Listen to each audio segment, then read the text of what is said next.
Let's see how you can add your own images to your Canva template. This is a great way to personalize your designs and make them unique. First, we need to open up our design. So, for example, let's select poster. Next, we need to go to the left-hand side of the screen and look for uploads. Here, we are greeted with different options. Let's select upload files. Here we can choose any media that we want here. So let's say I want this Clay Banks photo. As you can see, there's a bar.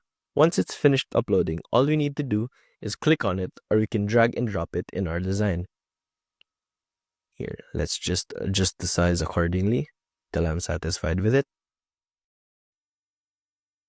And that's it. That's how you add your own images to your Canva template. See you soon!